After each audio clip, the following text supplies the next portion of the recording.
of one's right to represent. How do you look at this? Because I know you mentioned in terms of the effectiveness of the job, perhaps we need to introduce such a law, such a cap. How do you look at it now? I'm really amused by Gloria. Gloria starts off so well by saying that even in her organization, she goes around to look for expertise. She has not mentioned anywhere that she could just walk into a market and say, here, this is an NGO and it is yours, and you could be having good ideas. Can you come and give you a salary to do A, B, C, D? It can't happen. But because at one point, I think she wants to be politically correct, then she says, no, it is discrimination.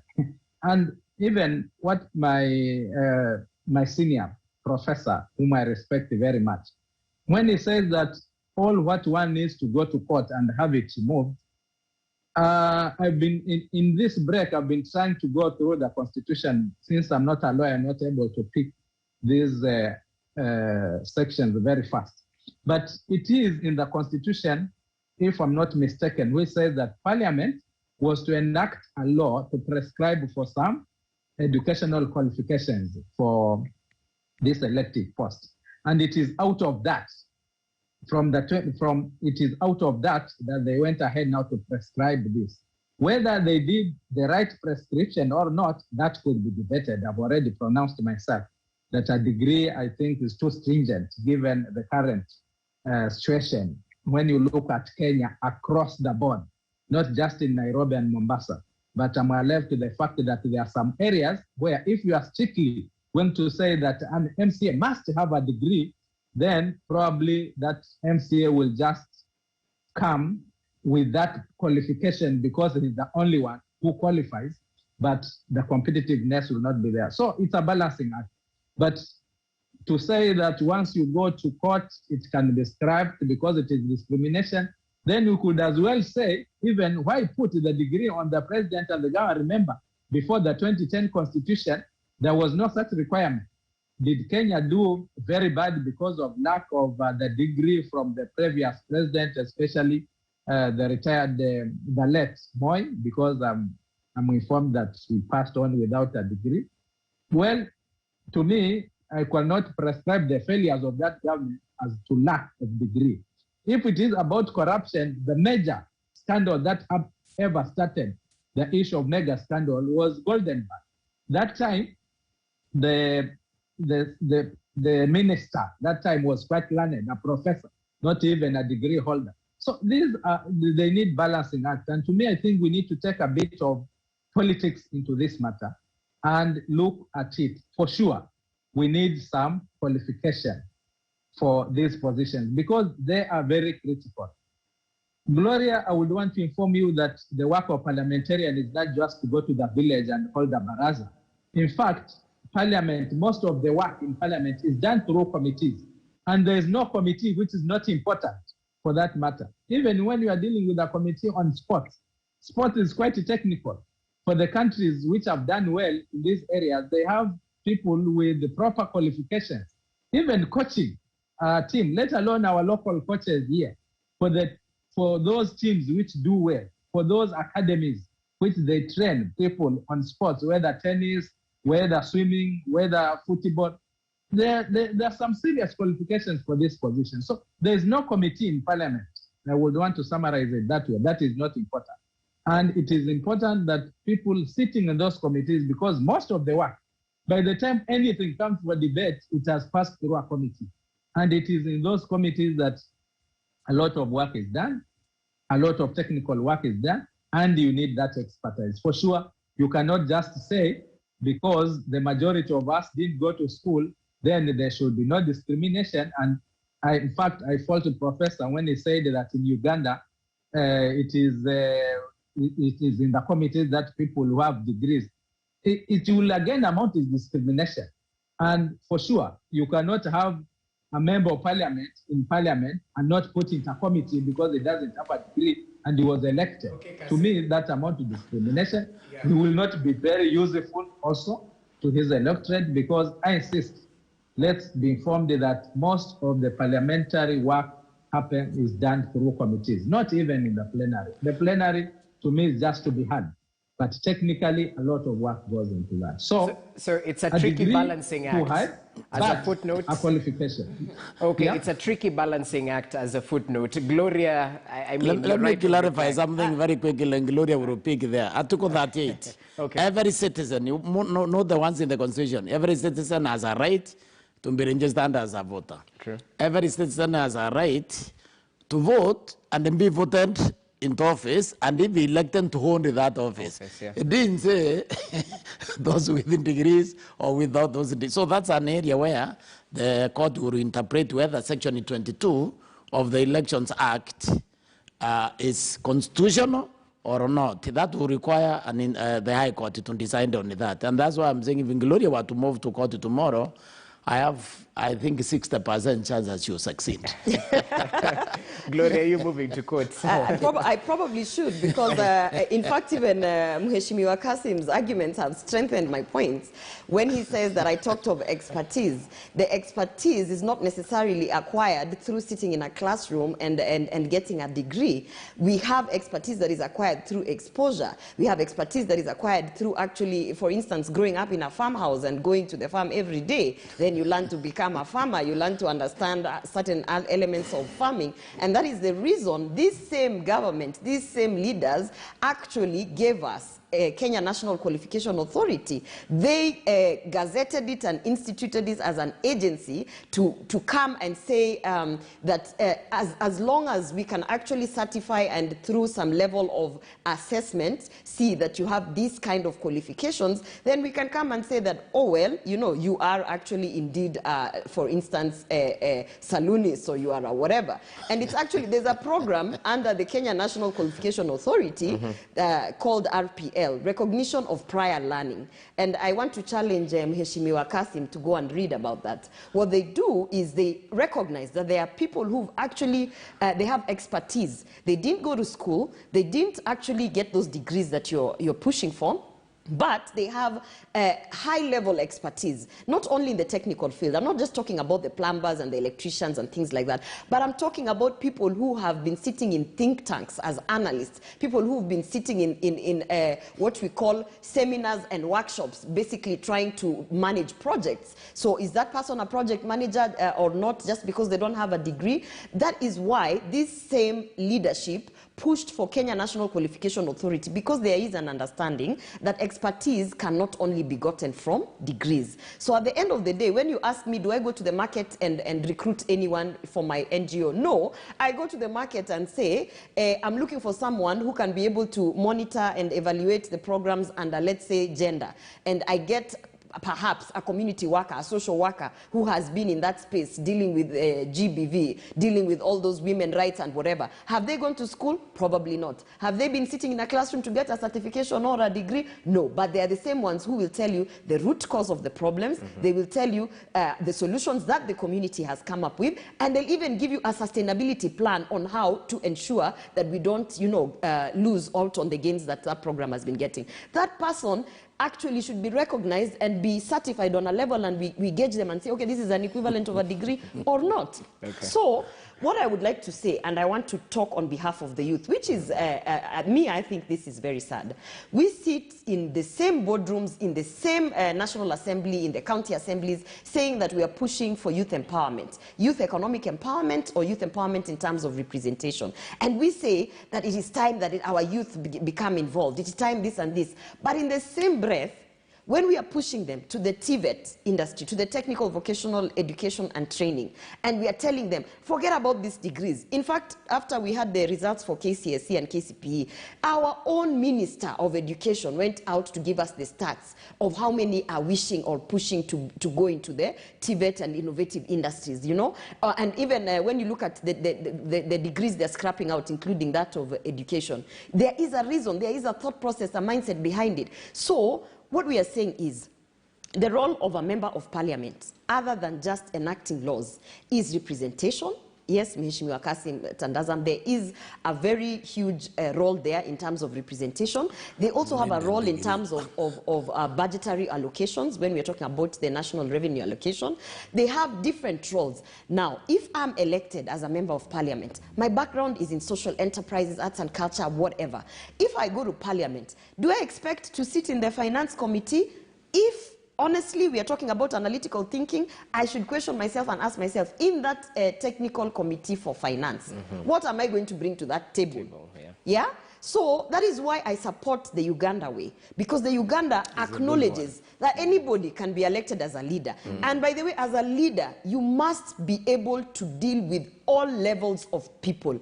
Meaning, as a leader, you cannot come and say, me, I have a degree, so I can only talk to the educated. As a leader, you should be able to deal with those with degrees, those without degrees, those who have never been into any kind of civilization. You should be able to bring development to them. Okay. Actually, as a leader, you should be able to live and deal with animals. Okay. So, when you're being elected, you go to parliament. Then, now you start assessing my expertise, my technical expertise, my background. I'm a doctor. Maybe I should be in the health committee. Okay. And that's where now we can start putting restrictions based on the fact that those committees are going to be doing technical work. But Kasim also argues that the president having a requirement, the governors having a requirement as well in terms of academic qualifications is discriminatory. So perhaps that is what we need to be addressing. I think that perhaps if you ask me, we need to ask ourselves, why must the president have a degree? Then we go back to the job description of the president and you justify it. I have a feeling that the Kasim is right, even though I'm saying that there couldn't be lacuna in the law. You really need degrees, especially in these county assemblies. You absolutely need, because there is a discipline which comes with a 4-year of study to conclusion. Sometimes also what we have not been doing here is asking what have you done successfully in the past that can predict what you are likely to do for us in the future. We have not been asking those questions when we have been electing leaders. And I think it's important that we do that. Now, degree is one way of answering that question for an aspiring candidate. But won't we be an elite society? No. Or, I like that argument. Okay. Or another way to ask, what have you been doing, is also recognition of prior learning. Recognition of prior learning is a farmer who's been in farming throughout, and the economic interest of that ward is farming, and so they say, I want to represent my people, I have the expertise. So, Gloria, if my father was a member of parliament, do I naturally qualify as a member of parliament? I grew up watching him represent people.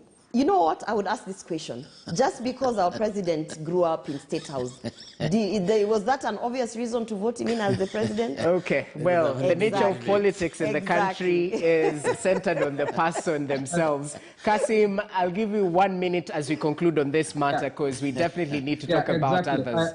I would want to be on record that I've said a degree is just too high currently, given when you look at Kenya as a whole.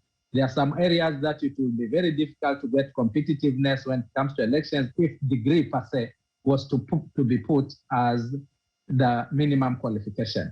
But I want to be on record that we need a qualification, and I think it was derived well that the parliament was to prescribe some academic qualifications for this course. So I stand for that. But a degree, too high.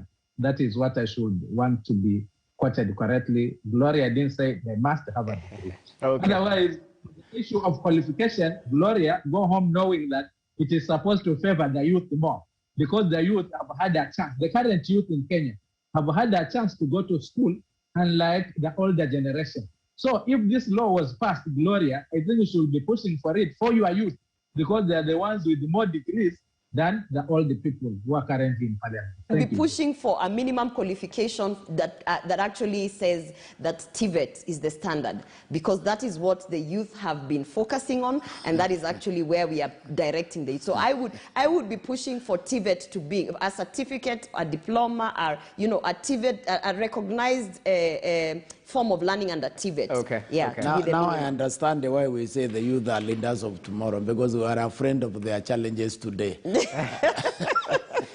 Let's leave it at that note. Of course, a lot has happened over the week. It's not just issues to do with the degree qualifications, The political landscape seems to be changing, and a lot is happening on social media as well.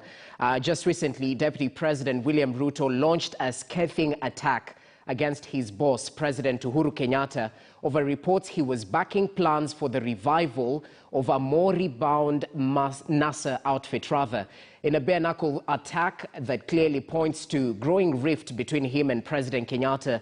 The Deputy President took to his social media pages to question the move. The DP appears unhappy over a meeting held at State House between the President and leaders from the Lower Eastern, during which he asked NASA leaders to unite ahead of the 2022 general election. Take a look at what transpired.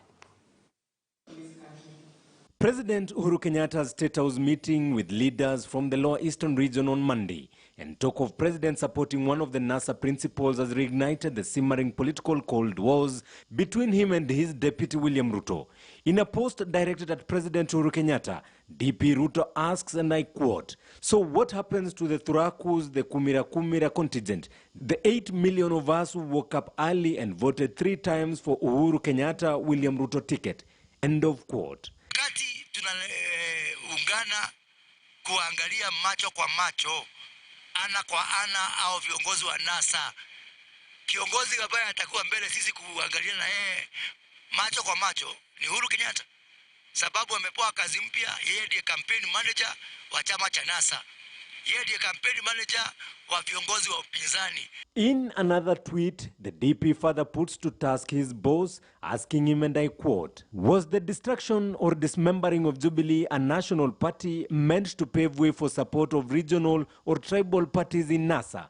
The DP goes further, asking, now with the collapse of Jubilee, isn't it fair for those who can't fit in ethnic parties to build UDA as an alternative national party? End of quote. We are on our own. Tuanze kujipanga sasa. The president has more than once accused his deputy of politicking for his 2022 presidential bid. Tulisonga pamoja hapa katikati, ndio sasa 2022 ikaanza kuwa inapita. In 2019, through Executive Order Number 1, President Kenyatta technically anointed Interior CS Dr. Fred Matiang'i as Super CS, entrusting him to run his development engine, a role that was previously being performed by DP Ruto. I have done much more than I was able to do even in my first term. Why? Because I have been able to focus myself, working in conjunction with my colleagues, and being able to focus on the development agenda, not the political agenda. The revival of NASA, according to political analyst Herman Manyora, points to a bigger scheme heading to 2022 general election. It's not about NASA. It's about the game plan of Uhuru and Raila, the game plan of the handshake. That you bring all the regional kingpins together in one formation. Make them agree to a deal that so-and-so is the president. When we win with a new constitution, so-and-so will be the prime minister, and so on and so forth. Wamenipangia sana. Lakini na mimi pia nimepanga. Itakuwa hivi. The Cold Wars between President and his deputies redirecting the interests elsewhere. The burial of mother of ANC party leader Musalia Mudavadi early January, giving what perhaps could be the clearest indication that his support is elsewhere. Kuna jamii tu mbili za Kenya ambazo zimetawala, labda ni nafasi ya jamii nyingine pia kutawala. Jeff Kirui, KTN News. Well, interesting report right there by Jeff Kirui. So, Prof, what happens to the Thurakus, the 8 million of us? That's the question that was posed by the DP on his Twitter account. I know we live in a democracy, freedom of expression, but we have to read between the lines. What is not said is what we should focus on. What do you make of this? The Thurakus are still there. The idea that Mount Kenya is independent is incorrect. Just the same idea that the country is independent is also incorrect. Because as Kenyans, we love each other. We live very well here. This document and research. In fact, I published a paper exactly on that topic, which concentrated on what we call cosmopolitan counties, like Migori, Busia, Isiolo, Nairobi, Mombasa, Kajiado. in these counties, Kenyans live in perfect harmony without regard to where they come from. Okay, so there's no division on the mountain, and there's no division in the country. Politicians who are divided. This is just politics, and you shouldn't expect this. The politics right now, and they will try to position themselves. They will try to say this one is losing, this one is gaining. That is their right, because they need to position themselves for office. Okay. Many term an endorsement as a poison chalice. Gloria Roba, we had reports of suggested remarks that the president would support a NASA presidential candidate once they come together. Well, what do you make of this, even though Kalonzo mentioned that working with Raila as his running mate is a no-go zone right now? We were having this discussion yesterday, and I was in a very light way saying that if you look at the president's personality, he is a very sociable person. In fact, he's the kind of person who in the morning when he's having a briefing with Matiang'i, he will say to Matiang'i, you know, that is why we have State House in Kisii. You know, I'm trying to groom you. You know, he'll actually tell him all those nice things that you are the next president. Mm. Then at lunchtime, he's going to have his BBI meetings with Raila Odinga and tell him the handshake is working, you're my candidate. Then in the afternoon, he's going to take a flight to Mombasa because we know he loves going to Mombasa. And then he's going to meet Joho. And then he's going to tell Joho, what? Hii kitu ni yako. We need a young leader, nini, nini, nini. The same way, just a couple of months ago, he endorsed Musalia Mudavadi. And did you see what Musalia Mudavadi did? He quickly tried to rinse himself of that endorsement. Because any leader right now who's running for president in 2022 will definitely understand that the endorsement of President Uhuru Kenyatta, as it stands now, with all the economic problems that we have, with all the corruption scandals that he is attached to, is actually not good for business. So, if you ask me, the only presidential candidate that we have now who stands to benefit from that endorsement is William Ruto, because of the fact that it is on record that Uhuru Kenyatta actually went out and said, mimi nitachukua yangu 10 na niwachie William Ruto. So people have this understanding that, you know, a loyal person, keep your word, nini, nini. But anyone else who's being endorsed by Uhuru Kenyatta, I'm telling you, even Mukisa Kitui, anyone, it is bad for business. So at the end of the day, this whole idea of guys getting excited about I'll endorse a NASA leader, it's hogwash. First of all, even you, Jesse, if you want to run for president today, according to the mathematical, and this I speak to degree holders and PhDs, according to the mathematical calculation, at this moment, everyone has a chance to be the president mathematically. So an endorsement or not is sort of like, okay, will it boost you? Not from Uhuru Kenyatta, unless you are William Ruto, simply because of the thing of, you know, I was loyal to you, and people will see that, you know, I have returned the favor. I'm glad that Prof said that Kenyans, there's one thing that he talked about, and I said exactly, that Kenyans are united, the same way Mount Kenya is united. Jesse, if you go to Mount Kenya now, to the marketplace, forget studio, forget analysts here who talk what they want to talk. Go to the market, go to anywhere, enda kwa ground, ask even an Uber driver, anyone, ask them about how are you feeling in Mount Kenya. Nyi munaona mta support nani? The answer is simple. William Samoei Ruto. They are united, and they are united for Ruto. Okay. Yes. It can be each and every one, but I understand where you come from. So tell me this. Do you think the destruction or the dismembering of Jubilee Party was actually done intentionally to support NASA? That's according to the tweet by DP. I actually do not think that it was done intentionally. What we have been seeing from Jubilee is they don't have an end-to-end thought process when they approach anything. They are very reactionary.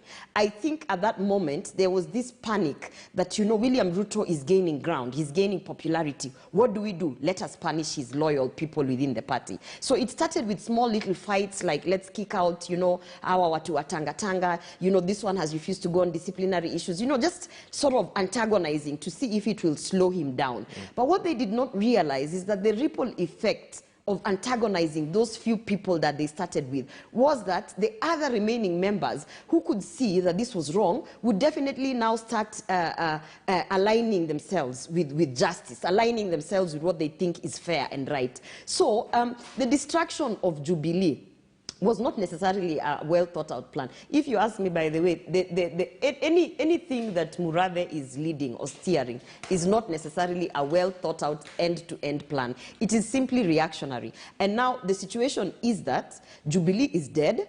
It's a shell.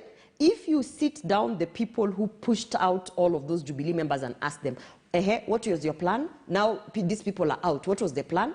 They will tell you they have no plan. They will not even tell you, oh, the plan now was to go and have a recruitment drive. Okay. Or there was no plan. Okay. And that's the reason why, even as the leader of that shell, because now it's a shell, you sit and you ask yourself, sasa mimi nitaka hapa in this house that has nobody, wacha niende NASA. That is what is happening. Well, I don't know what the future of Jubilee would be, but as the party leader was sort of pushing support towards NASA, I mean, I would be quite critical of my position in Jubilee, as a person rather. But as a politician, Kasim Tandaza, what do you make of this? Perhaps your reaction to the split between the president and his deputy, first of all. Before I go to that, which I will definitely go into and finalize on that matter, I think Gloria could be doing a lot of disservice to her party. Sorry for that one. To her party, by not getting the facts right, by not giving what is the correct position, and by somehow trying to play around with words and probably even ending confusing herself. She started very well by saying that an endorsement from His Excellency currently with the economic situation, with the corruption, and I don't know whether she will be qualified that the corruption started with the handshake or there was corruption even in the first term of the Jubilee government. I don't know whether she will also craft it that way. That endorsement is a no and it is a disservice. But she goes on to say it will benefit the president. So now if it will benefit the deputy president, does it mean that if now that endorsement goes to the deputy president, the economy now, the people will see the economy from a different angle, that it's now doing well? Will they now say that there is now no corruption because now if the deputy has been endorsed? I think we need to debate issues at a very rational level, not really at the point of really trying to be nice to a certain political party or to a certain leader. It is also politically correct for me as an NC member to tell His Musalia Mudavadi that, you know what, Pale is ready for you, everything is well sorted out. But it is that kind of advice and thinking that led to you, dear Gloria, losing in Kabuchai and Matungu. But let me stop at that. Now, about the differences between the president and his deputy, I'll just go back to the law. I'll go back to the law and say, until a point where we are going to enact a law, where we are going to give specific duties to a deputy president. I'm not referring to the current one, but even to the incoming ones, because come 2022, there'll be an election and there'll be a deputy president. Come 2027 and so on, whether we are there or not. Currently, there is no such law. And until that point where we're going to enact a law, it will remain that the deputy president will only be getting assigned duties by the president. Whoever becomes the president come 2022, whether it is Musalia Mudavadi or any other person, with the current law, that is bound to happen.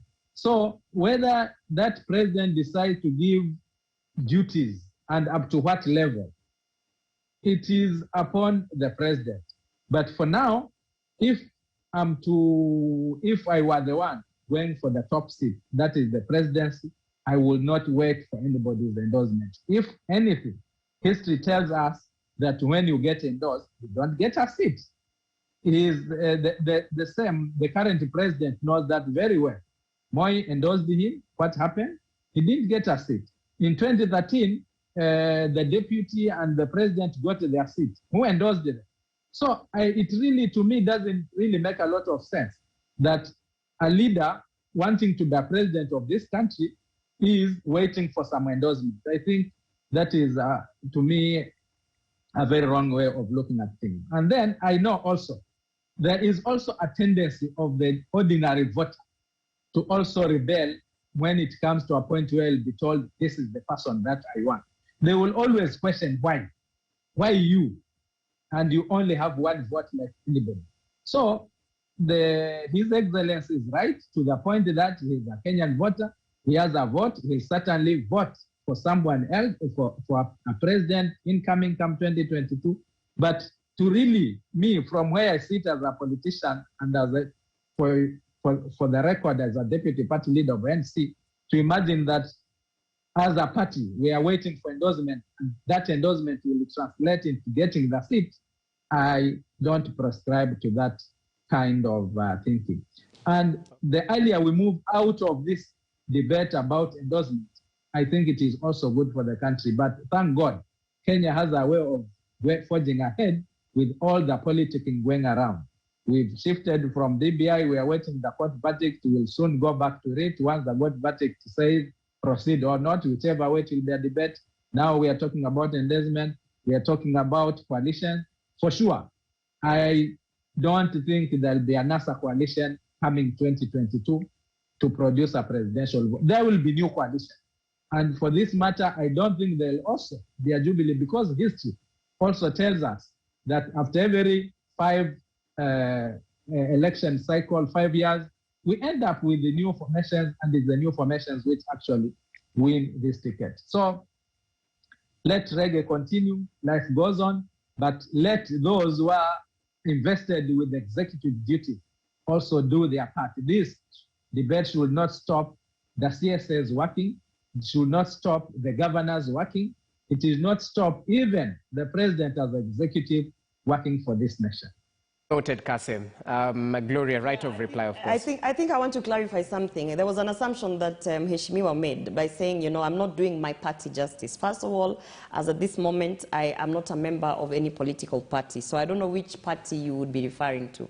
And I also think this is where now the analytical skills that I was talking about apply, because what I said is William Ruto tends or is in a position to actually benefit from that endorsement, not because of the economic situation, but because there is this history, there is this knowledge of people knowing that Uhuru Kenyatta actually said that, you know, I nitafanya yangu 10 and then nitawachia Ruto. So it is a loyalty thing, nothing to do with the economy, nothing. People would sort of say that at least, at the very least, President Uhuru Kenyatta has been loyal to the people who have worked for him or who have assisted him in achieving whatever it is that he achieved, politically or otherwise. That is the angle that I was talking about. I was not talking about the fact that the economic status of our country would also be a hindrance for William Ruto. He would benefit in the sense that there are people in Mount Kenya who would actually say, yeah, you know, we are people of our word. We actually, when we say something, we mean it just on a loyalty kind of basis. Okay. I'm trying very hard not to comment on that one, because I think what the president said that time, a very rational person should have understood that to be a political statement. A political statement that neither binds the president or binds anyone else, because this is the reason. When the president said that, the children who are in Standard 8 will now be voters in 2022. You can't commit those people. Nobody has the power to commit these children, because there are circumstances, the economic circumstances when the president was making that pronouncement, and today is miles apart. So anybody who understood that as a promise, then it needs some lessons on political. The endorsement is not about committing the voters. The endorsement is about the president actually keeping his word according to who he will endorse. But there's only one vote. And we know very well, as the president, he has some level of influence with certain voters. Okay. So we are not expecting that if an endorsement comes from the president to William Ruto, that automatically, you know, the whole of Mount Kenya is now going to vote for him. What we are expecting is that that endorsement, when it comes, as it should come, will be a sign that this is a person who is loyal, who keeps his word. And then that then tends to influence the voter Prof, who was there okay, when that endorsement was actually Prof, given. do you think we'll ever walk away from personality-driven style of politics? So that's what I'm getting from this. It's what Uhuru said, it's what Ruto should, you know. So what do you foresee? Yet structures are in place, because even with the handshake, all the troubles stopped when these two personalities came together and shook hands. Yet we have structures that was supposed to come into effect to avoid such a scenario. Well, what say you? We will walk away from that, because if you look at the constitution again, it is clear on the fact that it empowers regional parties, empowers individual parties. You know, the constitution says what kind of political party we actually need. And you know, that beautiful description of the kind of political parties the whole idea runs through is a national party with a national platform. So we won't go to national platform. We'll move away from personalities, that for sure. But we need to admit there is a trajectory of growth that we have to go through as a country, and we are going through that. And that's why we should not panic or feel bad because of the political pronouncement and all that, because that is all towards a trajectory of growth before we reach the promised land, as it were, of political enlightenment. And Jesse, we've actually moved away from it. We've moved away from talking about, is it going to be a Mount Kenya president or a Rift Valley? We've now moved to talking about the economy. We've been hearing this thing about building the economy from the bottom up. We are now talking about hustlers. So, and in fact, when he was talking about we need national parties and blah, blah, blah, my mind was just thinking about UDA, because that is the platform that it is offering. So we have already moved away from regional and tribal kingpins and personalities, and now we are pushing to issue-based politics, and I see that UDA is doing that. Now, forgive Kasim if he thought you're already a member of UDA party, as you can see. But anyway, Kasim, since we're speaking about, you mentioned something, reggae to be allowed to continue. Let's talk about the timelines that might face this issue, because it's still in the court, yet the IEBC said it's all systems go as they released the election timelines, where by October this year, submission of party rules should have been done.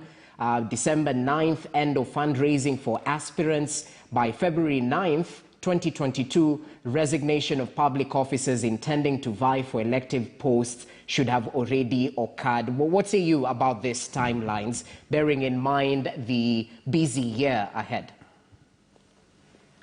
Well, just like the issue of the degrees, which is already law, passed about over 10 years ago, and it only became an issue when IBC reminded people that, hey guys, this is the law that is going to apply, and it's like nobody knew about it, and now it's a new debate. It is the same with the timelines.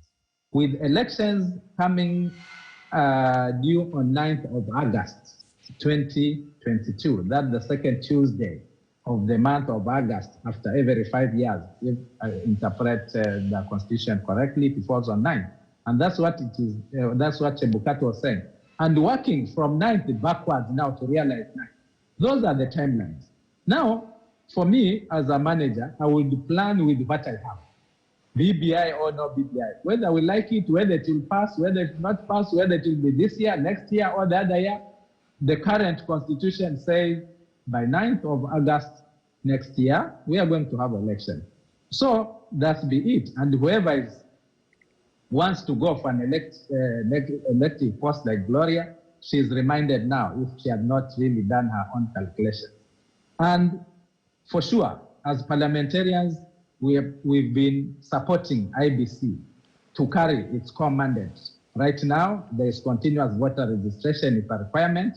They are doing their best. Whether they are properly constituted or not, they have been doing the best that they can. They are going to have the new commissioners, so they should be properly constituted. But to me, the main issue about IBC as it stands is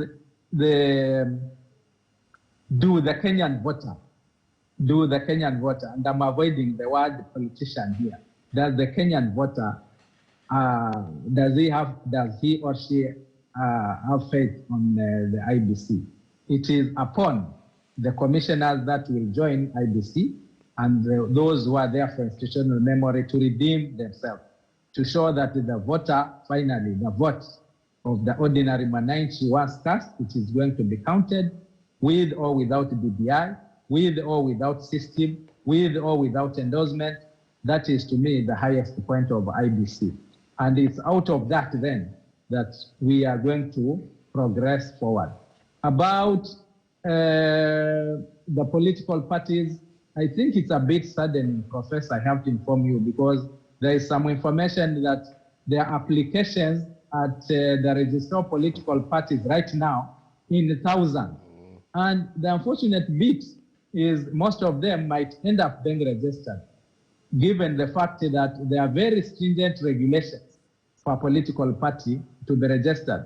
And it takes me now to the next level, that can also the government agencies, especially now which deal with matters election, come above board, follow the laws, so that at the end of the day, we are going to have political parties as envisaged in the Constitution, political parties with the national outlook, with the national policies which are going to benefit this country, and not continue segmenting people in their cocoons. I'm not for the idea of tribal parties or regional parties. And even when, and I still continue advocating for the coast region to come up together, I'm not advocating for a coastal party.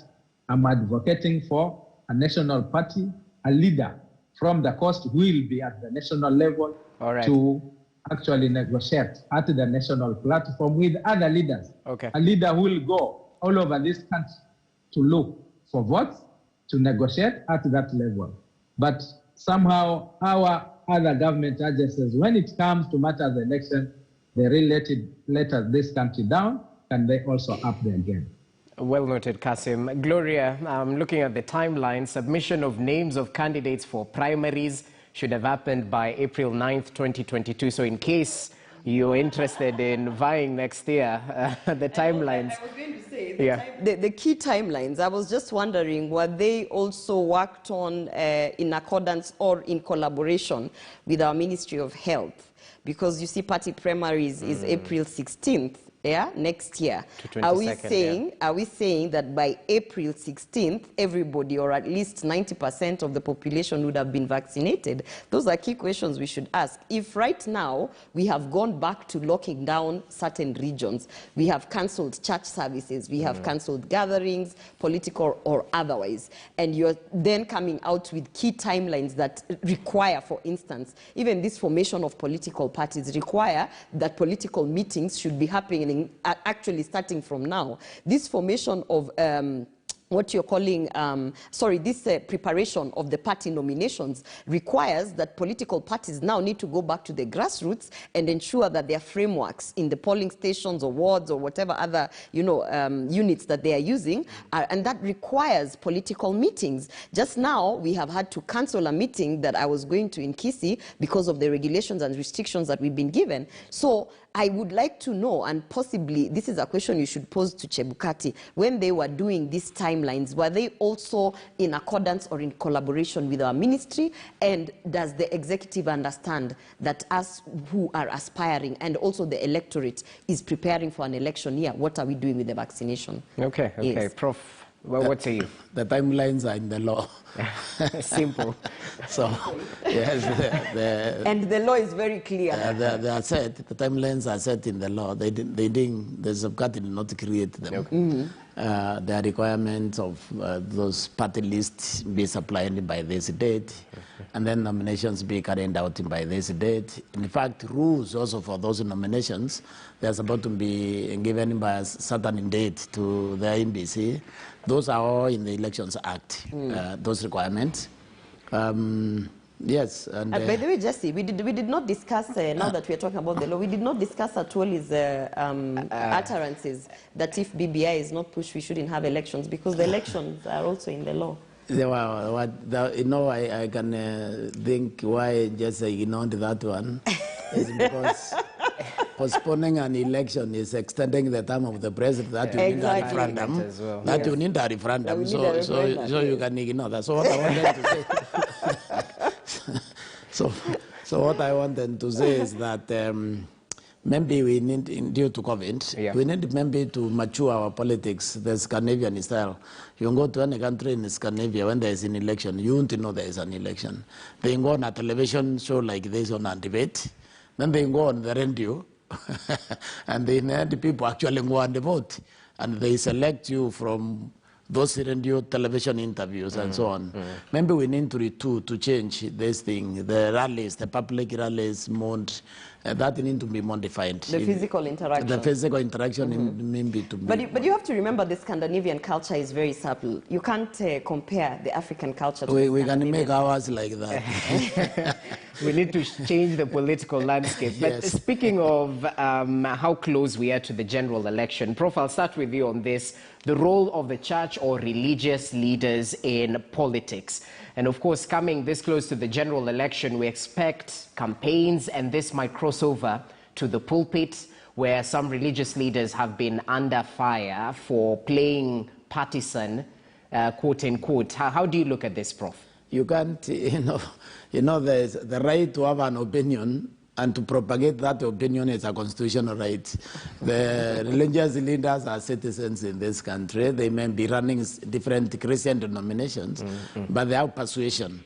I think you can't stop them from taking sides or taking positions, and it's their right to actually to do so, because they have been given that right by the Constitution. This is where we need maturity in our politics, in understanding that when you take this position, you are not against me or against, and you are just propagating your idea, and I have also a right to propagate mine. Okay. Gloria, how do you look at it?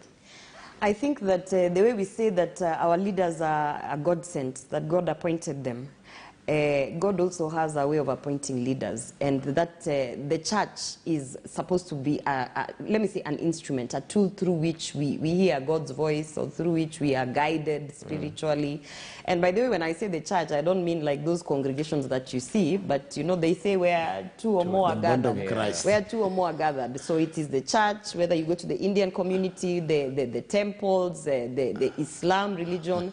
I think that matters of spirituality also in so many ways actually influence policy and governance. And to say that the church should not be involved in politics is simply saying that the constituency of people that are sitting in the church must not have an opinion. In which case, even if you read the Bible or the Quran or anything, that there's nowhere where that applies. In every other situation or story or narrative or inspiration from these holy books, there is an opinion from a human being, or there is some sort of inspiration.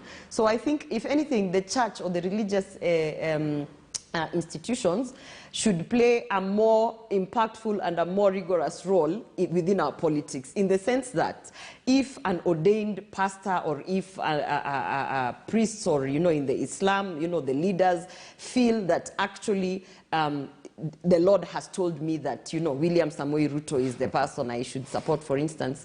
I think, depending on how they are selling their narrative to the congregation, they should actually be very, very, very rigorously involved in politics. That is my take on religion and politics. And if you ask me, by the way, politics came from religion. We actually learned about governments, or how to organize populations of people or communities through this religious, including when you're talking about African religion, the Mugumo trees, the gatherings, the spiritual healers. That was a way, that was governance. That was actually in itself politics, when we were actually saying that, we are going to, you have to pass through these forms of initiations for you to be able to now be a spiritual leader. That was elections, and that was, so it's Kasim, one and the same thing. Kasim, do you look at it differently? The space of religious leaders, especially when it comes to agitating some things in the political realm? I'll certainly go with what Professor has just said, but add a rider here, that there is religion and the person. I think that that rider is very important. And as up to yesterday, I was having a discussion with the Honorable Kimani Gujira, and they gave me a very interesting scenario of one of his employees who happened to be a Hajj boy, but later on dreamt and said he has received the revelation from God. He started preaching. And I think in the last election, he told us, he said now he has received a revelation from God that he's going to stand for an MCA position. He went into that for the rest. Of course, Kimani Gujira advised him otherwise politically, but to that person, it was God's revelation that he should be the MCA of that area, somewhere in Nakuru. And to quote what Kimani Gujira said, is that that guy ended up being number 7 out of 9. Now, from there, would we question God or question